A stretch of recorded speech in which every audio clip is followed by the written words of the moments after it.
essentiellement ce que je vais mettre en place à partir de l'année prochaine, sachant qu'il y a déjà eu des camps et des activités liées à l'astronomie avec OSI auparavant.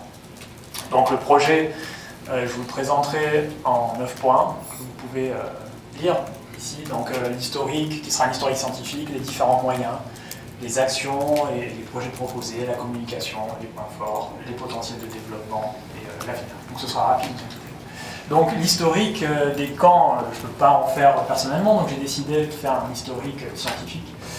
L'idée, c'est de s'intéresser aux impacts que pourra avoir des éruptions massives sur la Terre, sachant que ça s'est déjà produit, donc en 1859.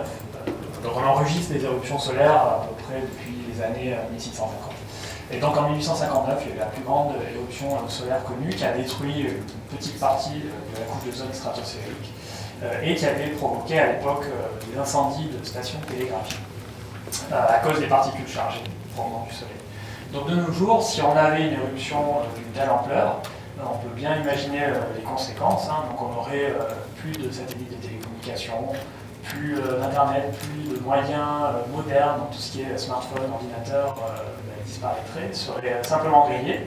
Donc il y a une nécessité de s'intéresser à ces éruptions, alors essentiellement des éruptions locales du Soleil, mais aussi des éruptions qui pourraient se produire dans le milieu interstellaire proche. Alors là c'est beaucoup plus rare, mais ça peut également arriver. Donc, rapidement, les moyens, comme le programme est tout nouveau, pour l'instant, il n'y a que moi. Donc, docteur en astrophysique, donc je suis un local de l'Observatoire de Genève. Et puis, j'ai fondé aussi ma petite activité de vulgarisation scientifique. Et puis, donc, l'été prochain, comme vous pourrez le voir, on a déjà plusieurs camps programmés. Donc, il faudra recruter au moins un éducateur pour les camps 2016. Et puis, malgré tout, malgré la nouveauté du programme, il y a déjà quelques grands partenaires, notamment l'Observatoire de Genève, puisqu'on a la marraine des camps astro, qui est le professeur Corinne Charbonnel de l'Observatoire de Genève. Les camps, vous verrez, vont se dérouler à Saint-Luc, en Suisse. Donc on a déjà le partenariat de l'Observatoire qui est à Saint-Luc, l'Observatoire François-Xavier Bani.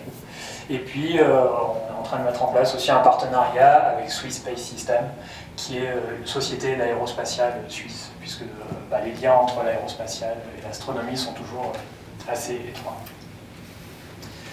Donc, il y a les moyens, quand on fait de l'astronomie, on veut toujours le plus grand télescope, parce qu'on veut pouvoir détecter des cibles qui sont pas très lumineuses. Alors, on va s'intéresser aux étoiles pulsantes, donc certaines peuvent être relativement faibles. On a besoin d'avoir des mesures qui ont une précision assez élevée. On a besoin de pouvoir bien résoudre les cibles, c'est-à-dire qu'on doit pouvoir séparer les étoiles les unes des autres. Donc ça, c'est pour l'aspect des étoiles éruptives. Pour le suivi du Soleil, pour avoir une meilleure connaissance et une anticipation des éruptions majeures du Soleil, on a besoin de matériel également, donc de lunettes dédiées à la fois à l'étude des taches solaires, donc suivi de la forme, de l'évolution, du nombre, mais également de matériel spécial pour détecter et suivre les éruptions solaires au fil du temps. Après, donc, en astronomie, on a quand même besoin de beaucoup de matériel, et notamment aussi de caméras spéciales, caméras électroniques, qui nous permettront d'imager de façon précise et de façon homogène les cibles qui vont nous intéresser, et puis bien entendu des ordinateurs pour pouvoir traiter les images et obtenir les données qui vont nous intéresser. Alors,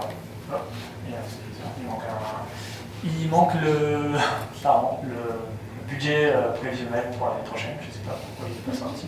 Alors, suivant, il va pas mettre. Mais si, il y en avait un. Il n'a pas dû passer à l'enregistrement, désolé. C'est pas grave. Voilà, c'était simplement. Je ne sais plus en tête. Ils sont sur. C'était. Du budget matériel, on aurait quelque chose comme 5 600 €. Donc, si vous voyez juste en dessous les projets à développer, ce sont du matériel qui coûte beaucoup plus cher que ça. Donc, on aurait besoin d'acquérir un télescope pour l'Observatoire François-Xavier Bani. Alors là, les moyens de financement sont divers. On pense à ce qu'on appelle du crowdfunding, donc du financement participatif, qui pourrait être une des solutions. Et puis, comme on ne reste pas à Saint-Luc, il faut aller rencontrer le public également. Et donc là, l'idée, ce serait d'acquérir un planétarium mobile pour pouvoir amener le ciel et l'astronomie au public, d'aller à la rencontre. Alors les camps, ben voilà, donc, comme je vous l'ai dit, ce sera à Saint-Luc. L'été prochain, on prévoit 2 séjours de 2 semaines qui vont servir de test pour voir ce qu'on pourra détecter sur les étoiles pulsantes. Donc à quel niveau de précision on peut arriver, sachant qu'il y a déjà un partenariat avec un scientifique qui s'intéresse à ce type d'étoiles.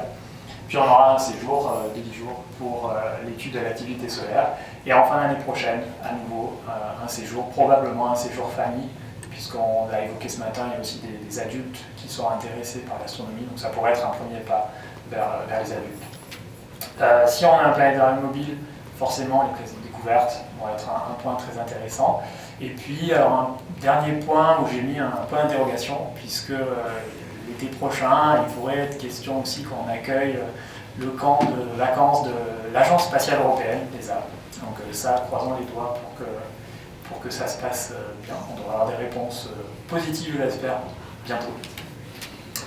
Et puis, donc, comme le projet est nouveau en termes de communication, il y a beaucoup de choses à mettre en place, notamment des flyers et des posters pour présenter le projet.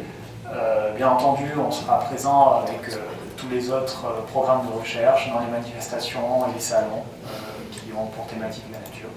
Et puis, donc, il y avait déjà un site internet du programme Univers qui est en cours de mise à jour. Et puis, des échanges de liens, des présences sur les réseaux sociaux, puisqu'il faut faire beaucoup de communication. Comme il me reste peu de temps, je vais aller rapidement. Donc les points forts, comme je vous l'ai dit, c'est qu'on a déjà des partenariats avec des scientifiques intéressés par les données qu'on va pouvoir récolter. Et puis, bien entendu, on pourrait améliorer tout ça en ayant du matériel de plus en plus performant au fil du temps. Et puis, en multipliant les camps, mais on pourra avoir plus de données chaque année. Et donc, plus de données nous dit plus de précision dans nos résultats. Et puis, à l'avenir, si tout fonctionne correctement, l'activité stellaire qu'on souhaite faire sur les étoiles pulsantes, on pourrait l'étendre aux étoiles éruptives et à d'autres types d'étoiles variables. Donc là, en termes d'astronomie et d'astrophysique, il y a énormément de travail à faire. Et donc ça, ce sera pour les perspectives d'avenir. Voilà. Merci.